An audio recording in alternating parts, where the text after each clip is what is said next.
Camera action.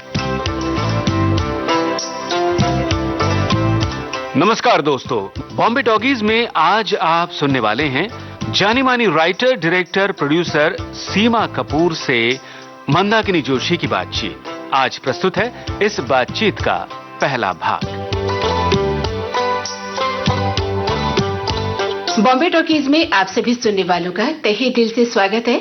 मैं हूं आपके साथ मंदाकिनी जोशी। आप सभी को मेरा प्यार भरा नमस्कार।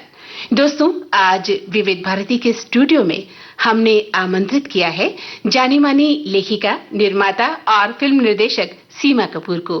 सीमा जी, आपका विविध भारती के स्टूडियो में बहुत बहुत स्वागत है।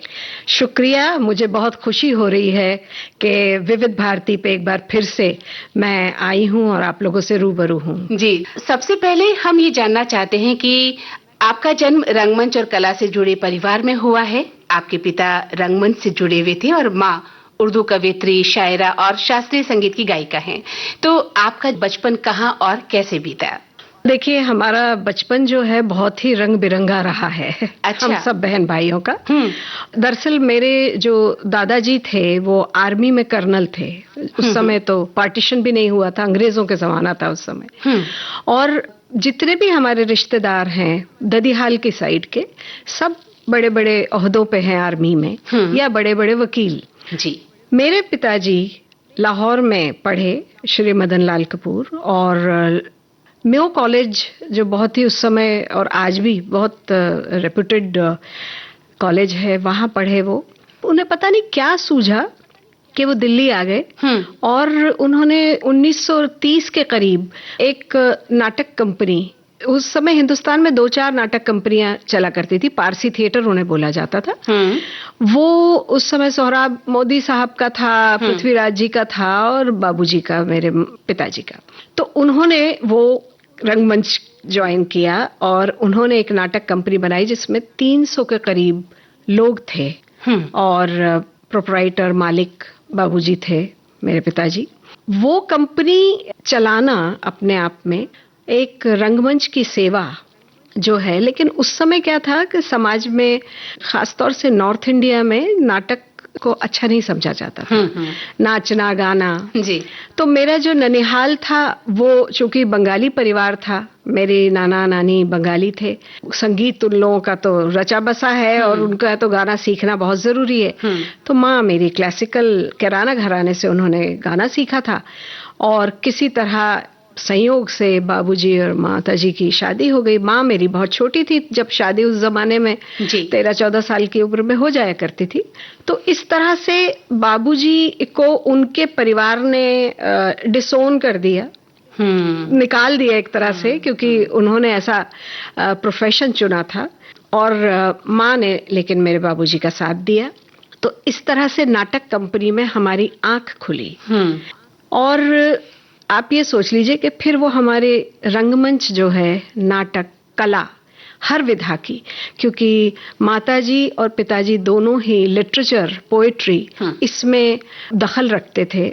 बाद में हमें मालूम पड़ा कि हमने बचपन में इंटरनेशनल साहित्य पढ़ा है, इंडियन साहित्य तो पढ़ा ही, भारतीय साहित्य तो सारा पढ़ा, चाहे वो शरद चंद्र हो, बंकिम चंद्र हो, रविन्द्रनाथ टैगोर हो, प्रेमचंद हो, जितने भी है, रेणु हो। और हमने बाहर का भी जो साहित्य है, टॉल्स्टॉय, दोस्तोयेवस्की, और ये सारी चीजें, बाबूजी अंग्रेजी वाले थे, मम्मी उर्दू और हिंदी वाली थी, तो हमें विरासत में ये कला और संगीत, रंगमंच वो हमारे खून में है। और सच पूछे तो अगर हमें कहा जाए कि आप कुछ ये नहीं करना है, जो कला क्षेत्र से आप हट जाए, तो शायद हम लोग भूखे मर जाए, हमें कुछ नहीं आता हो। जी जी जी, उसी में रचे बसे हैं और उसी में पूरा जीवन हमने लगाया है। जी। तो सीमा जी, हम आपसे और भी बात करेंगे आपकी जिंदगी के पहलुओं पर। कोई गीत आपकी पसंद का पहले सुन लें? जी बिल्कुल। संगीत तो आप जानती हैं हमारे रक्त में मिला हुआ है। फिल्म है आरती। जी। रोशन साहब का म्यूजिक है और उसमें गाना था आपने याद दिलाया तो मुझे याद आया। क्या बात है, क्या बात है। आइए सुनते हैं आपकी पसंद का ये। जी। आपने याद दिलाया तो मुझे याद आया, आपने याद दिलाया तो मुझे याद आया कि मेरे दिल पे पड़ा था कोई गम का साया, आपने याद दिलाया।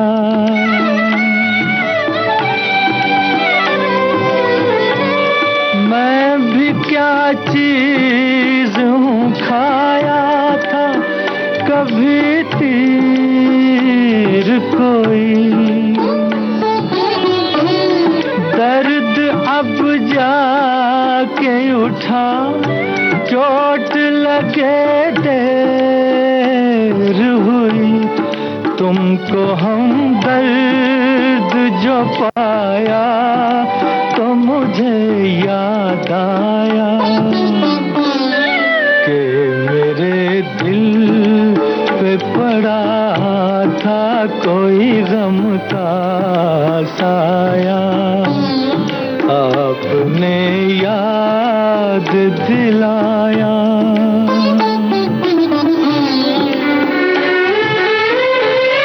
मैं ज़मीं पर हूँ न समझा न परखना चाहा, आसमां पर ये कदम झूम के रखना चाहा, आज जो सर को झुकाया तो मुझे याद आया कि मेरे दिल पे पड़ा था कोई गम का साया, आपने याद दिलाया।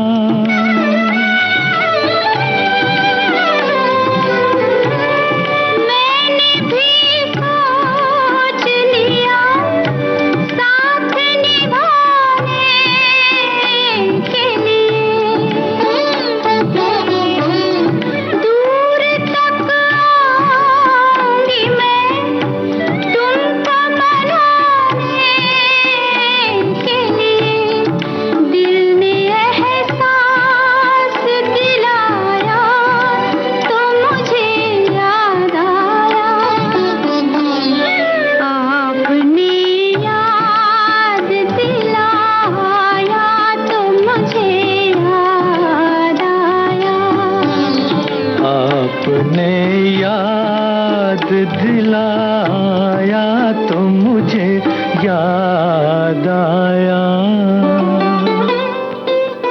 सीमा जी, निर्देशक और नाटककार रंजीत कपूर की बात अगर हम करें, अनु कपूर साहब की बात करें और निखिल कपूर की आप बहन हैं और जाने माने अभिनेता ओमपुरी साहब से आपने विवाह किया, इन सब चीजों को, इन सब बातों को आप कैसे देखती हैं? छोटा सा प्रश्न आपने पूछा है लेकिन वो पूरा जीवन उसमें समेटा हुआ है मेरा। मेरे भाई जो हैं तीनों अपनी अपनी विधा में लेकिन कला क्षेत्र में ही है। सबसे छोटा जो ब्रदर है वो बहुत अच्छा शायर है, उसने कई फिल्मों में गाने लिखे हैं।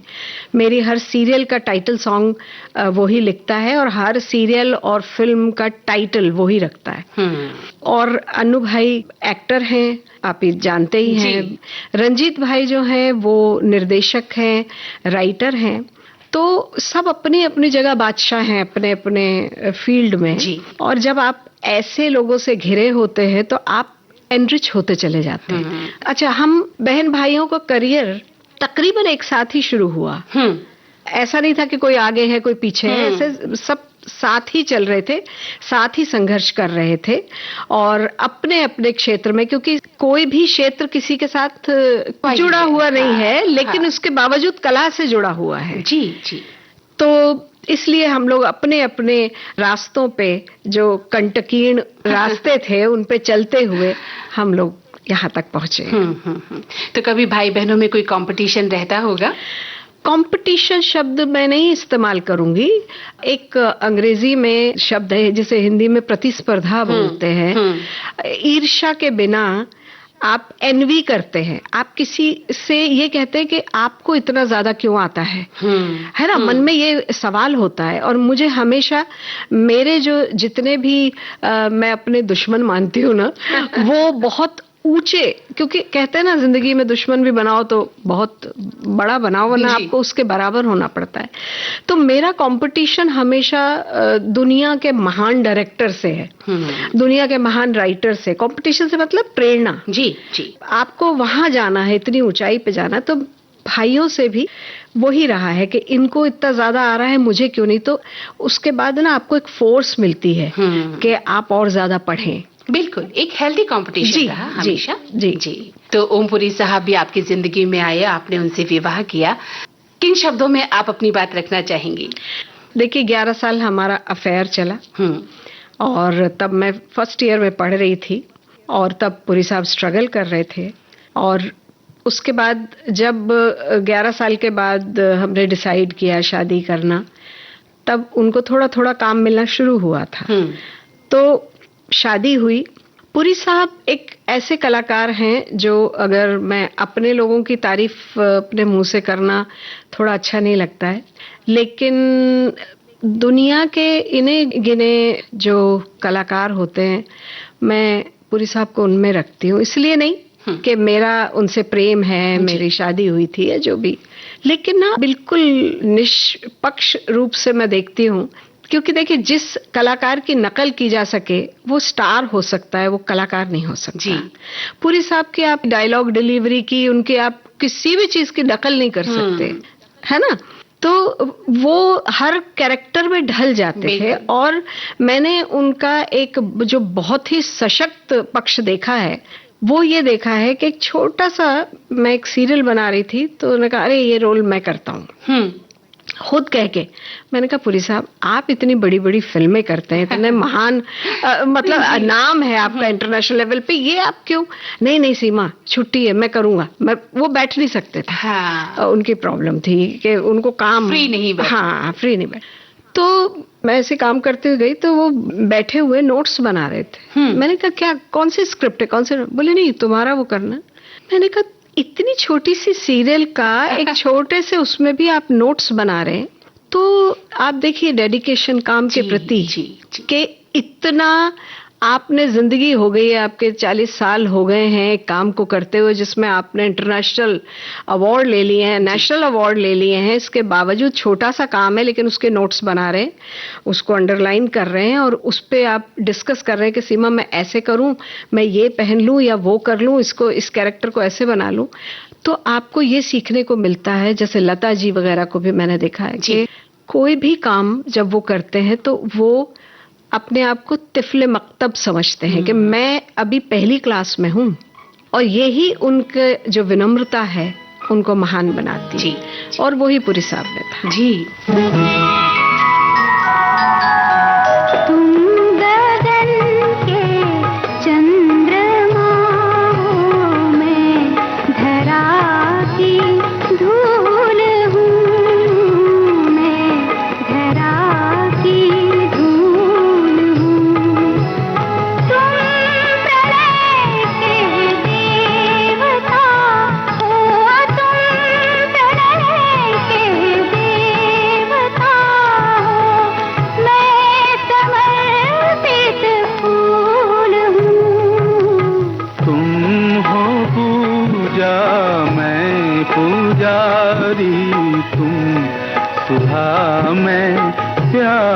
हूँ तुम सुधा मैं प्यास हूँ।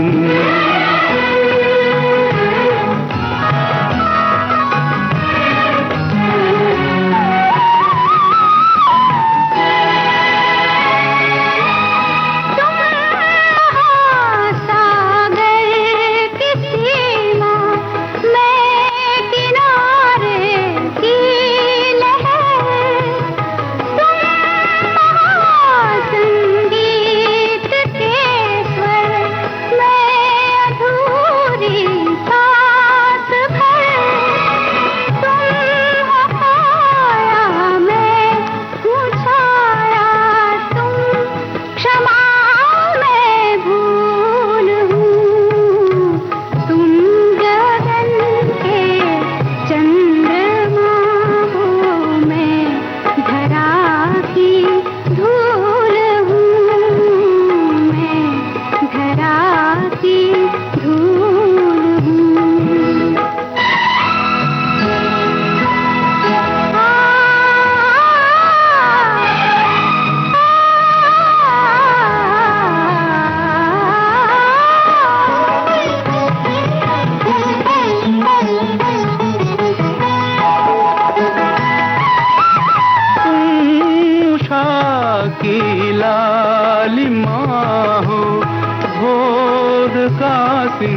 जारी तुम सुधा मैं प्यास हूँ।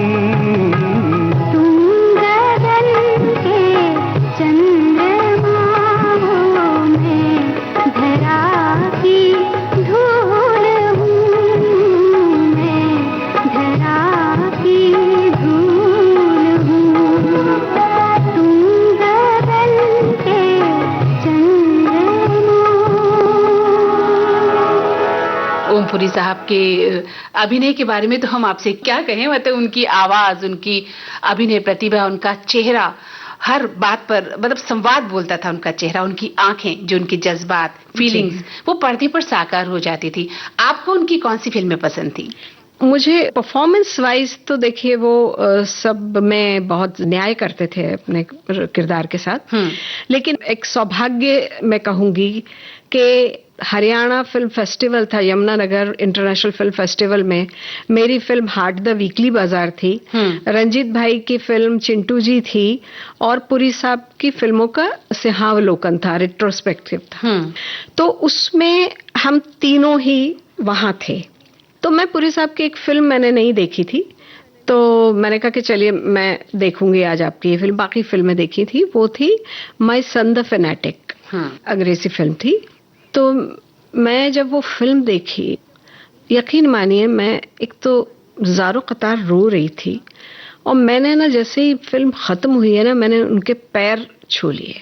मैंने कहा क्या, ऐसा लग नहीं रहा था कि ये पुरी साहब हैं। मैं वो किरदार को देख रही थी, मतलब मैं आपको शायद शब्दों में ना समझा पाऊं कि वो परफॉर्मेंस जो थी ना उनकी, वो दुनिया से बाहर की परफॉर्मेंस थी। जी जी जी। तो वो फिल्म मेरे लिए सबसे उनकी महत्वपूर्ण है।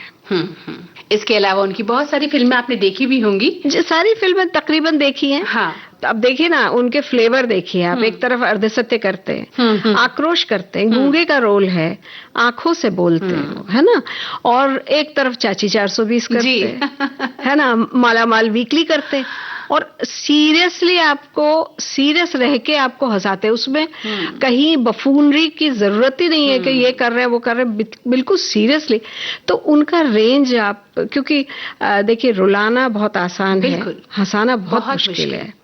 तो वो कलाकार थे, मतलब अल्टीमेट कहूंगी इनको मैं, और इंटरनेशनल लेवल के कलाकार। उनकी मतलब कोई फिल्म ऐसी नहीं है जिस पर हम ये कह सकते हैं कि यहाँ हम उनके अभिनय से प्रभावित नहीं हुए। फिल्म कमजोर हो सकती है, फिल्म की स्क्रिप्ट कमजोर हो सकती है, फिल्म का डायरेक्शन कमजोर हो सकता है, लेकिन वो उनको जितना किरदार दिया गया वो कमजोर नहीं हो सकता। बिल्कुल। आपको संगीत में भी बहुत रुचि रही है ना, और आपकी चूंकि माताजी स्वयं क्लासिकल सिंगर रही हैं, तो आपके खून में भी सिंगिंग रही होगी। तो किस रूप में आप देखती हैं संगीत को? अगर आप इंडियन संगीत की बात करते हैं, भारतीय क्लासिकल संगीत की बात करते हैं और वेस्टर्न क्लासिकल की बात करते हैं, तो मुझे दो चीजें हैं। वेस्टर्न क्लासिकल जब मैं सुनती हूँ तो मुझे ह्यूमन इमोशंस दिखाई देते हैं, इंसान के जो जितने भाव हैं, उसके जितने भी भावनाएं वो दिखाई देती हैं। और जब आप इंडियन क्लासिकल म्यूजिक सुनते हैं तो आपको कुछ नहीं दिखाई देता है, आपको दिव्य रोशनी दिखाई देती है। तो दो चीजों का ये मेरे लिए दिव्यता जो है वो म्यूजिक है। जी। मैंने भी सीखा है नसीर अहमद खान साहब से दिल्ली में, तो मैं सीखती थी, लेकिन जैसे बोल रही हूँ ना कि म्यूजिक मेरे लिए डिवाइन है, दिव्य है, उसको मैं प्रोफेशन नहीं बना सकती, उससे कमाई नहीं कर सकती, इसलिए मैंने अभिनय और म्यूजिक को कभी प्रोफेशन नहीं बनाया। वो मेरे लिए आत्मा की चीज है, उसको सुनती हूँ। तो अगर हम आपसे कुछ गुनगुनाने को कहें तो आप कुछ पसंद करेंगी गुनगुनाना? गुनगुनाओ ये तो आपने क्योंकि यहाँ वो प्रोफेशन से नहीं जुड़ा है। एक लाइन गुनगुनाती हूँ जी। मेरी माताजी गाया करती थी ये गाना, बचपन में सुना था, लता जी का है कि फिर ये हंसी रात हो न हो, क्या बात, शायद फिर इस जन्म में मुलाकात हो ना हो, लग जा गले। वाह बहुत सुंदर। तो सीमा जी, चूंकि आपके जीवन में रंगमंच और कला शुरू से थी, तो आपके जीवन में लेखन और थिएटर की शुरुआत कब से हुई, कैसे हुई और आपने लिखना कब शुरू किया? मैं जब 15-16 साल की थी तो मैं छुप के कविताएं लिखती थी। अच्छा, छुपकर क्यों? छुप कर ये कि मुझे, देखिए ना, माँ इतनी बड़ी शायरा थी और वो मुशायरों में जाती थी। उन मुशायरों में साहिर लुधियानवी, कैफी आजमी, मजरू सुल्तानपुरी, फिराक गोरखपुरी जैसे बड़े बड़े शायरों के बीच, और माँ जिस तरह की शायरी करती थी, उनके आगे हम कुछ नहीं। और मैंने तो फ्री वर्स में अतुकांत लिखना शुरू किया था। तो इसलिए मुझे लगता था कि तो बड़ी बेकार सी चीजें हैं, लेकिन मन में उद्गार आते थे तो उसको कागज पे उतार लेती थी। तब से शुरू किया मैंने। जी जी। तो सबसे पहले क्या लिखा? आपको याद है कि जब लेखन की शुरुआत हुई होगी तो सबसे पहला क्या लिखा गया होगा? ऐसे एग्जैक्टली मैं नहीं बता सकती हूँ कि पहला कौन सी रचना थी, लेकिन वही 15-16 साल की उम्र में मैंने अपने माता पिता पे एक 4 लाइनें लिखी थी। तुम अपने आंचल पर एक घनेरी छांव काढ़ दो, ताकि मई जून की तपती गर्मी में भूख और प्यास से बेहाल जब मैं उस छांव का आश्रय पा सकूं, तो मुझे लगे भूले भटके प्यासे राही का पड़ाव यहीं तक, बस यहीं तक। बहुत सुंदर, बहुत सुंदर। सीमा जी, बातचीत का ये सिलसिला तो चलता रहेगा, आपकी पसंद का एक गीत सुन लिया जाए। जी बिल्कुल। रिम झिम के गीत सावन गाए, हाय भीगी भीगी रातों में। रिम झिम के गीत सावन गाए, हाय भीगी भीगी रातों में। होठों पे बात जिनकी आए, हाय भीगी भीगी रातों में।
बड़ी लंबी जी की बातें, बड़ी छोटी ये बरखा की रात जी।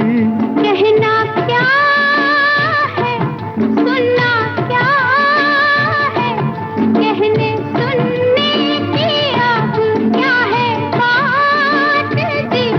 बिन कहे बिन सुने दिल ने दिल से कर ली बातें बातों में, के झिम के गीत सावन गाए।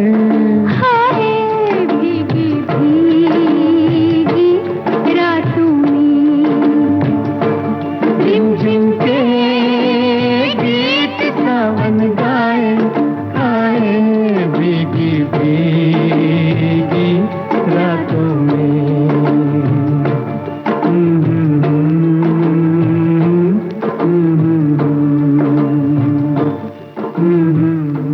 एक सवाल आपसे पूछना चाहते हैं कि 1988 से आपके टीवी धारावाहिक शुरू हुए और साथ ही आपने सरकारी मंत्रालयों के लिए भी डॉक्यूमेंट्रीज लिखी काफी, इन सभी पर थोड़ा सा हम जानना चाहते हैं।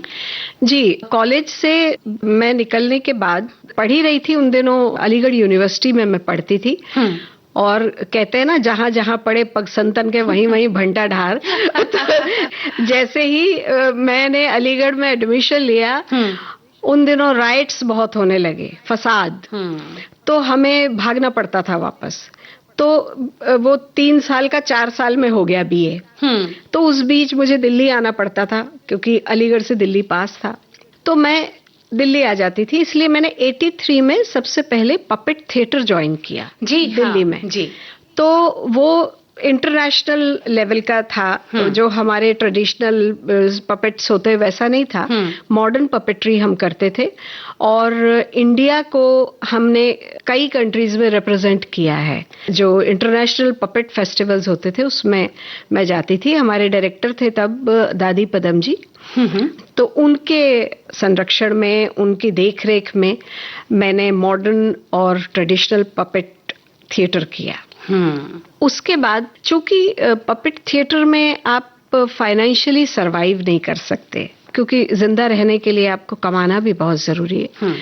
तो फिर मैंने एक सीरियल डाली दूरदर्शन में, और उस समय एक ही चैनल हुआ करता था, दूरदर्शन, और दूरदर्शन में वो सीरियल हो गई किले का रहस्य जी। और चूंकि नौसिखिया थे, इस फील्ड में आता नहीं था ज्यादा, तो काफी पैसे का भी लॉस हुआ, सब हुआ, लेकिन ठोकर खा खा के सीख लिया। तब से ये यात्रा है शुरू। जब दूसरे प्राइवेट चैनल्स आ गए तो उन पे भी लिखना और डायरेक्शन कर ही रहे थे, प्रोडक्शन भी कर रहे थे, तो वो सिलसिला चलता रहा।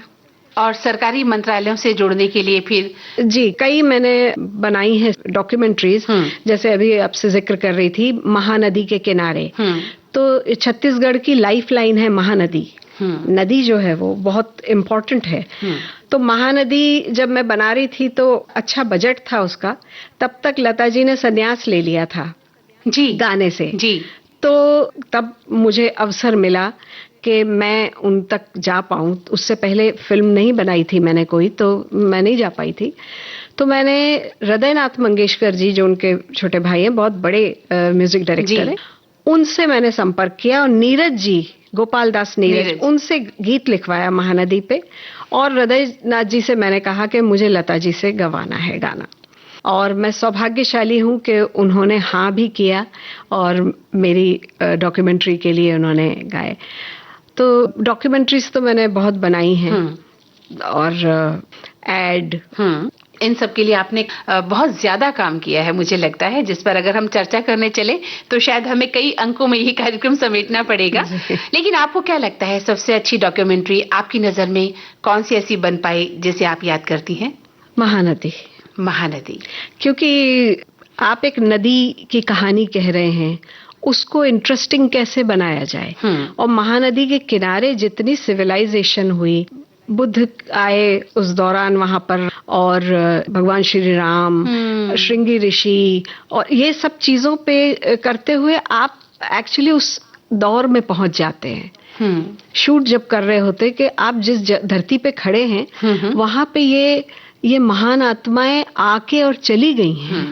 तो आप अपने आप को ना कण समझते हैं कि मिट्टी का कण भी ज्यादा बड़ा है आपसे, और आप भाग्यशाली समझते हैं। बहुत सुंदर। तो चलिए अब एक सुंदर सा गीत सुन लेते हैं। जी, मेरी पसंद का गीत है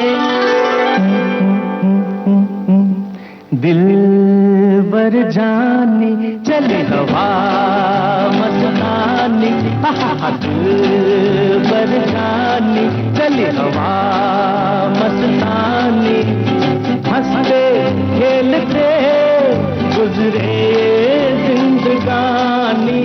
दिल बर जानी चली हवा मस्तानी, हंसते खेलते गुजरे जिंदगानी।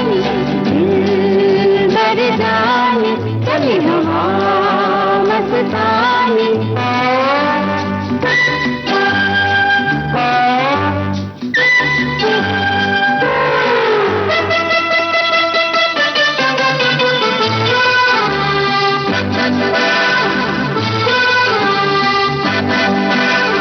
प्यार में दिन ऐसे बीते जैसे बीते पल, प्यार में दिन ऐसे बीते जैसे बीते पल।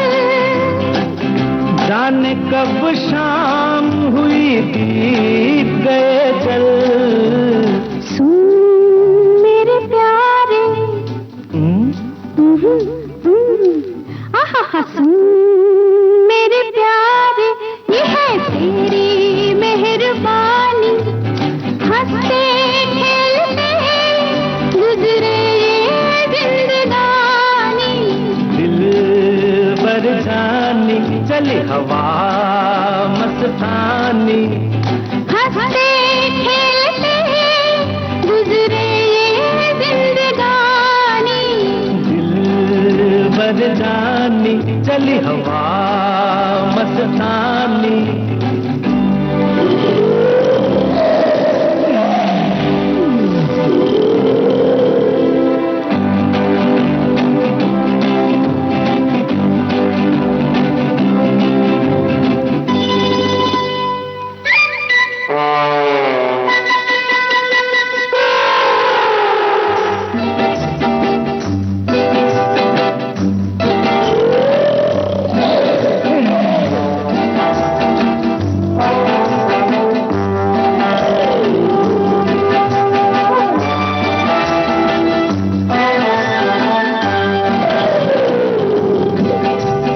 सारे सोए तू क्यों जागे, साथी क्या है बात। सारे सोए तू क्यों जागे, साथी क्या है बात। ओ जंगल के राजा आजा सो जा, हो गई रात। मीठे मीठे सपने ले आई निंदिया रानी, हंसते खेलते गुजरे जिंदगानी। दिल बर जानी चली हवा मस्तानी, हंसते खेलते गुजरे जिंदगानी। दिल बर जानी चली हवा मस्तानी। सीमा जी, जब आप ये लिखती हैं, जब कोई किरदार गढ़ती हैं, किसी विषय को उठाती हैं, लेखन करती हैं, तो आपकी कहानियों में आपकी किरदारों को लिखते समय पटकथा में किन बातों का आप ख्याल रखती हैं? जैसे अभी आपने महानदी का जिक्र किया, तो उस समय की पूरे इतिहास को समेटना कोई आसान काम नहीं होता है। किस तरह से पूरी चीजों को समेट कर इतने खूबसूरत तरीके से आप पेश करती हैं? जी देखिए, क्या है, हर विषय का कालखंड और वो अलग होता है।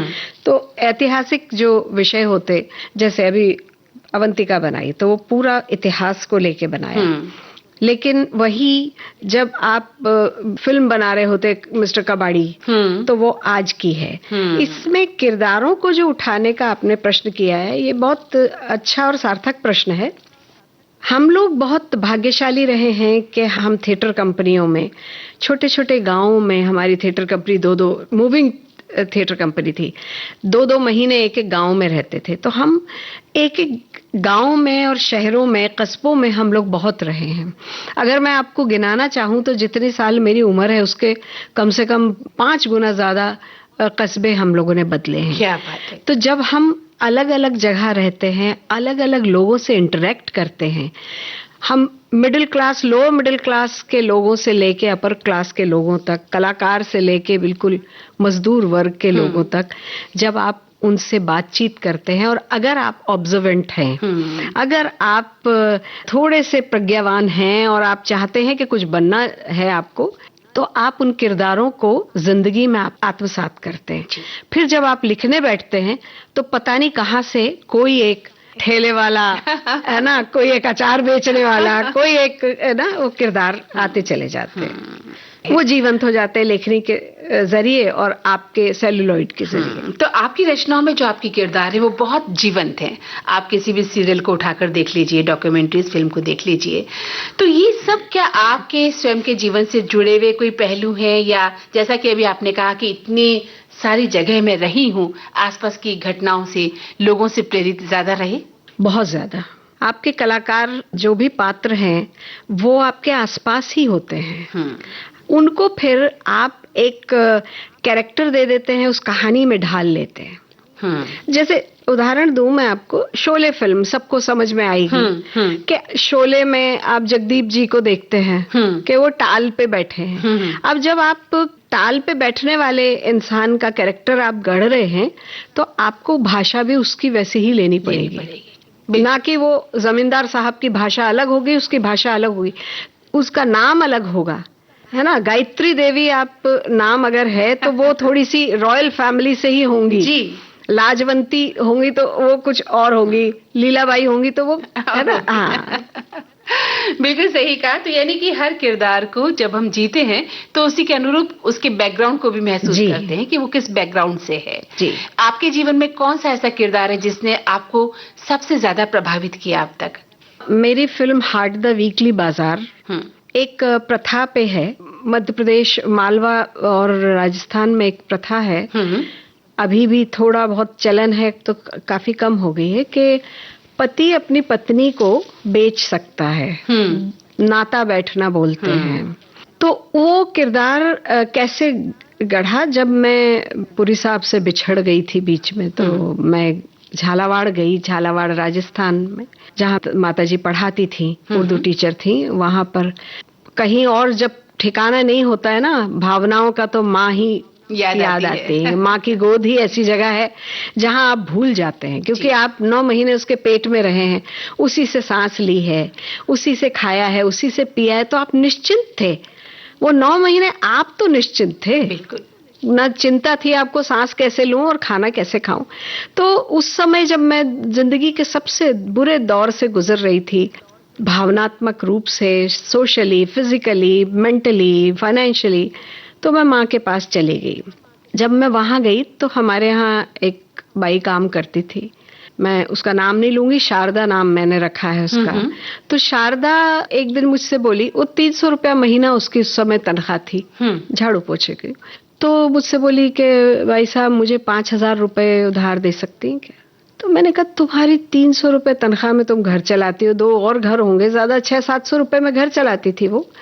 5,000 रुपए, पहली बात तो ऐसा क्या संकट आ गया, दूसरा कैसे चुकाओगी? 5,000 उस समय ऐसे है कि कोई भाई मुझसे 5 लाख रुपए आज मांगे, तो कह लेंगे नहीं मुझे ना नाते की झगड़े की रकम भरनी है, वरना मुझे बेच दिया जाएगा। तो मैं तो इस मामले में बिल्कुल ही वो थी, मैंने कहा बेच दिया जाएगा मतलब, मैं समझी नहीं। तो उसने मुझे बताया कि पंचायत से मेरे आदमी ने, खाप पंचायत टाइप होती है, मैं अब उसके साथ नहीं रहना चाहती, वो बेच रहा है, मुझे दूसरे के नाते बिठा रहा है, तो मैं नहीं जाना चाहती हूँ, तो मुझे 5,000 रुपए देने। मैंने वो तो 5,000 दे दिए, उसको तो भगवान ने बचाया, मैं तो एक बहाना थी, माध्यम बनी। लेकिन मेरे दिमाग में एक चीज आई कि हम इतने सक्षम नहीं है कि हजारों लाखों शारदाओं को बचा सके।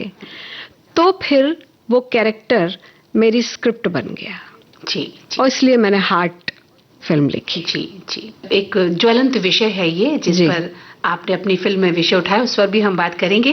पहले एक गीत सुन लेते हैं आपकी पसंद का।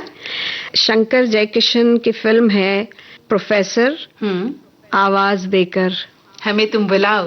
क्या बात है, बहुत सुंदर गाना है ये। आइए सुनते हैं इसकी। जी। आवाज देके हमें तुम बुलाओ, मोहब्बत में इतना न हमको सताओ। आवाज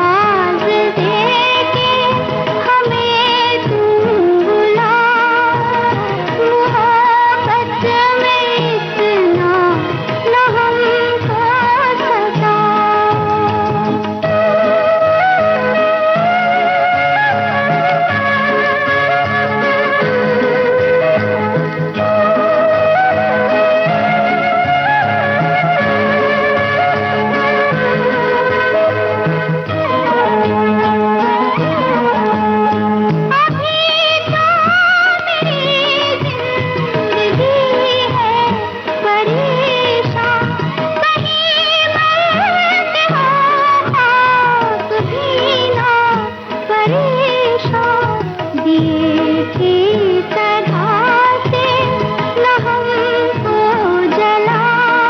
बुलाओ, मोहब्बत में इतना न हमको सताओ।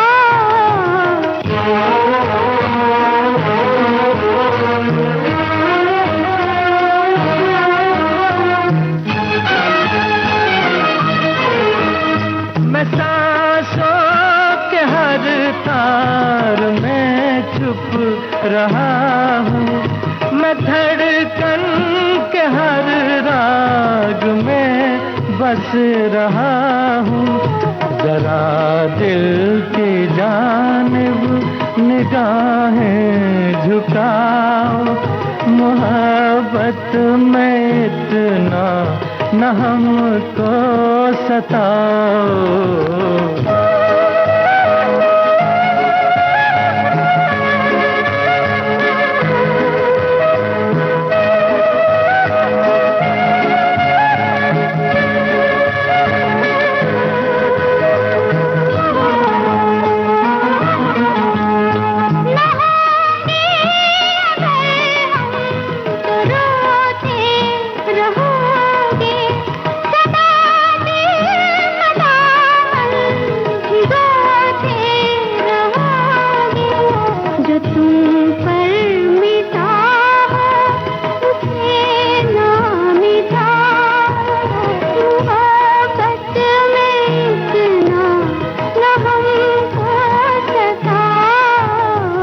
आवाज देके हमें तुम बुलाओ, मोहब्बत में इतना न हमको सताओ।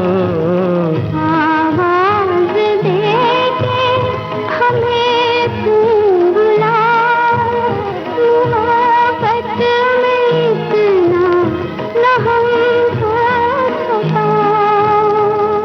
सीमा जी, बात चल रही है आपकी जिंदगी पर, आपके लेखन पर, आपके निर्देशन पर। हम आते हैं लेखन के साथ साथ आपके निर्देशन पर भी। लेखक जब लिखता है तो बहुत सारे किरदार उसके आसपास होते हैं। जब एक लेखक से आप निर्देशक की दुनिया में कदम रखते हैं तो फिर वो किरदार आपके सामने होते हैं जिन्हें आपको जीवंत करना होता है। तो निर्देशक बनने की जो यात्रा थी वो कैसे शुरू हुई और ये यात्रा कैसी रही? देखिए, जब राइटर लिखता है तो उसकी लेखनी ना बहुत, जैसे बोलना चाहिए, हंसी में बता रही है, छलांगे मारती है। ये भी लिख दो, वो भी लिख दो, ये लिख दो। लेकिन जैसे ही आप निर्देशन में लाते हैं उस स्क्रिप्ट को तो आपकी लिमिटेशन हो जाती है। आपको किरदार सामने खड़े होते हैं, उनको कितनी दूरी पे जाना है, कैमरा कैसे करना है, वो सिमट जाता है ना। आपका जो कैनवास है वो सिमट के फिल्म का पर्दे जितना हो जाता है। राइटर का तो कैनवास आकाश है जी। लेकिन निर्देशन में एक चीज है कि सृजन का, जो राइटर और निर्देशक का जो एक मजा है लिखने का और उसको बनाने का। क्या होता है, जब राइटर एक चीज लिखता है तो उसका एक ख्वाब होता है कि इसको मैं जीवंत कैसे करूं। अभी तो शब्द हैं कागज पे। अब इसको कलाकारों के साथ पीछे के पेड़, जंगल, पहाड़, झरने, इनको जीवंत करना है आपको। तो फिर आप निर्देशक बनना चाहते हैं, निर्देशन में जाना चाहते हैं, और सारी लिमिटेशंस के साथ आप उन चीजों को सेलुलॉइड पे उकेरते हैं पेंटिंग की तरह। तो ये यात्रा दुरूह होती है, मुश्किल होती है, क्योंकि डायरेक्टर को बहुत सारी चीजों का ख्याल रखना पड़ता है। उसको म्यूजिक का भी ज्ञान होना चाहिए, उसको भाषा का भी ज्ञान होना चाहिए, उसको कैमरे एंगल का भी ज्ञान होना चाहिए, उसको लेंसेज का भी ज्ञान होना चाहिए, उसको एक्टिंग का भी ज्ञान होना चाहिए कि वो परफॉर्मेंस कैसे ले। बिल्कुल। तो मुश्किल काम होता है, लेकिन मजा आता है। जैसे आपने कहा कि उसे हर एंगल का ज्ञान होना चाहिए, इसके पीछे क्या पहले आपने कुछ कोर्स किए या आप किसी के अंडर में रही? इतना एक वाइड जैसे एंगल देखने के लिए क्या एक निर्देशक की तैयारी होती है? देखिए क्या हुआ कि पपेट थिएटर से निकलने के बाद सबसे बड़ा मसला था सर्वाइवल का, कि आप रोजी रोटी, दिल्ली में रहना है और मकान का किराया भी देना है, खाना भी खाना है, रहना भी है, और इतने सक्षम नहीं थे कि माता पिता भेज सकें और आप 3 साल का 4 साल का FTII में जाके कोर्स कर सकें। तो जो भी सीखा जिंदगी से सीखा, ना तो किसी के अंडर में मैं असिस्टेंट रही, ठोकरे खा खा के सीखा, लेकिन सीखा, खुद से ही सीखा, और अभी भी सीख ही रहे हैं। हर पल हम सीखते ही हैं। जी। तो जीवन के संघर्ष को कैसे देखती हैं आप? बहुत संघर्ष रहा है। जीना जो है ना, वो अपने आप में ही एक संघर्ष है। तब से शुरू हो जाता है जब हम कंसीव होते हैं, जब हमारा, है ना, तब से ही संघर्ष शुरू हो जाता है। और उसके बाद जैसे ही दुनिया में आते हैं तो आपका संघर्ष है, रोटी कमाने का संघर्ष है, अपने आप को स्थापित करने का, और अपनी टर्म्स एंड कंडीशन पे बिना समझौता किए आपने एक प्रिंसिपल बना रखे हैं, उनसे समझौता किए बिना आपको अगर सक्सेसफुल होना है तो थोड़ा सा मुश्किल रास्ते हो जाते हैं। लेकिन खुशी इस बात की है कि उन रास्तों से होके हम गुजर गए। समय लगता है, थोड़ा लंबा होता है। तो आप जिस दुनिया में हैं, चाहे थिएटर की दुनिया से वो शुरुआत हुई और ग्लैमर वर्ल्ड तक आप पहुंची, आज भी आप वहां स्टैब्लिश हैं, आप बराबर काम कर रही हैं। तो थिएटर की दुनिया से लेकर ग्लैमर की दुनिया में जितनी भी महिलाएं हैं, या आप खुद एक महिला के रिप्रेजेंटेटिव के तौर पर काम कर रही हैं, क्या संघर्ष होते हैं वहां महिला को अपने आप को स्थापित करने के और बने रहने के? महिला होना ही अपने आप में एक संघर्ष है। हम बहुत सारी गुलामियों को तोड़ते हुए हम आगे बढ़ रहे हैं, बहुत सारी गुलामियों। एक जमाने में, प्राचीन काल में तो स्त्री बहुत स्वतंत्र थी जी। फिर धीरे धीरे जैसे ही आते गए, ताताई आते गए, तो स्त्रियों को सुरक्षा के लिए उसको पीछे कर दिया गया, और वो फिर हमारी मानसिकता बन गई। आज भी मैं देखती हूँ, मेरा जो संघर्ष रहा है वो, शायद मैं बहुत फॉर्चुनेट, सौभाग्यशाली रही हूँ कि मुझे किसी ने उस तरह से एक्सप्लॉइट करने की कोशिश नहीं की, या फिर मेरा प्रोफेशन ऐसा था जिसमें कोई चांस नहीं था कि एक्सप्लॉइट, या मेरा अपना व्यक्तित्व ऐसा रहा होगा कि थोड़ा डरते भी थे लोग, क्योंकि मैं मुंहफट थी, थोड़ा सा इस मामले में बोल देती थी, आउटस्पोकन थी कि भाई ऐसा है कि अगर ऐसी बात है तो आप रखिए अपने पास, मुझे नहीं चाहिए काम। लेकिन और लोग इतनी सौभाग्यशाली नहीं होते हैं, मजबूर कर दिया जाता है उनको, या तो वो उस फील्ड को छोड़ देती हैं या फिर कहीं सरेंडर कर देती हैं। तो ये तो स्त्री के साथ चलता ही रहा है। और दूसरा, एक और मानसिकता है समाज में कि अगर कोई स्त्री सक्सेसफुल हो गई है तो जरूर किसी ना किसी तरह के समझौते करके ही ऊपर आई है जी। ये एक अजीब सी मानसिकता है। उसमें मुझे एक सवाल हमेशा लोगों से ये खड़ा होता है कि भाई तुम सिर्फ समझौते देखते हो, चाहे लता जी हो, आशा जी हो, हेमा मालिनी हो, मतलब किसी मधुबाला हो, मीना कुमारी हो, या आप लेखिकाएं हो जी, उन सबके ऊपर ये लांछन लगते आए हैं। आप उनका टैलेंट नहीं देख रहे, उनकी मेहनत और उनकी प्रतिभा। आप कोई दूसरी लता मंगेशकर बता दीजिए ना, तो क्या वो कॉम्प्रोमाइज से हो सकता है क्या? नहीं, जब तक आपके अंदर प्रतिभा नहीं होगी, जब तक आपके अंदर एक डेडिकेशन नहीं होगा अपने प्रोफेशन को लेके, तब तक आप सक्सेसफुल हो नहीं सकते। वरना तो गैरा गैरा नत्थु खैरा कोई भी बन जाएगा स्टार, नहीं बनते हैं ना। तो कितनी महिलाएं हैं जो आज लेखिकाएं हैं या निर्देशिकाएं हैं या किसी भी प्रोफेशन में है, किसी भी कंपनी में है, किसी भी महकमे में वो काम कर रही हैं, वो अपनी मेहनत और मशक्कत के बाद जब किसी पद या प्रतिष्ठा पर पहुंचती हैं और उनको ये इल्जाम लगा दिए जाते हैं कि भाई होगा कहीं कुछ न कुछ, वरना इतनी ऊंचाई पर पहुंचना एक महिला के लिए इतना आसान तो नहीं है, तो बड़ा दुख होता है आज भी जब ये बातें कही जाती हैं। तो बहुत दुख होता है, और दुख नहीं, शर्म आती है उन लोगों की मानसिकता पे। और मुझे एक बात की और शर्मिंदगी है कि इसमें पुरुष तो हैं ही शामिल, स्त्रियां भी शामिल हैं ये लांछन लगाने में। तो वो बहुत गलत है। हमको हमारी मानसिकता, समाज की मानसिकता को बदलने की बहुत जरूरत है। जी चलिए अब एक सुंदर सा गीत सुन लेते हैं। जी। खींचे हमसे सावरे इतने क्यों हो, खींचे हमसे सावरे इतने क्यों हो, रोको पागल मन को कि जिसने चाहा तुमको, मेरी बाहों से परे इतने क्यों हो, खींचे हमसे सावरे इतने क्यों हो।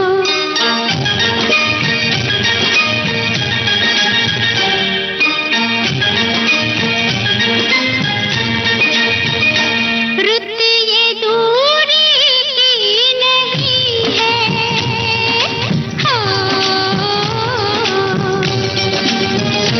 रुत ये दूरी की नहीं है, गोरी कहीं है पी कहीं है, रुकिए तो अरे रे रे रे रुकिए तो, अरे अरे ऐसा क्या, अरे रे रे रे सुनिए तो, हाँ रुको चंचल मन को कि जिसने चाहा तुमको,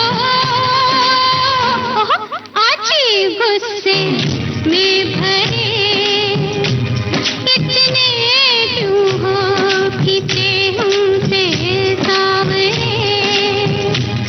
इतने क्यों हो।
ये था सुप्रसिद्ध राइटर डायरेक्टर प्रोड्यूसर सीमा कपूर से मंदाकिनी जोशी की बातचीत का पहला भाग। तकनीकी सहायक किरण बंग, संपादन सहयोग झरना सोलंकी, प्रस्तुतकर्ता अनुश्री पाठक। इस बातचीत का दूसरा भाग आप सुनेंगे अगले हफ्ते आज ही के दिन। डिजिटल अपना बॉम्बे टॉकीज, अरे पिक्चर ही कल्चर है अपना बॉम्बे टॉकीज। रॉकिंग है रोलिंग है अपना बॉम्बे टॉकीज। सुपर है डुपर है अपना बॉम्बे टॉकीज।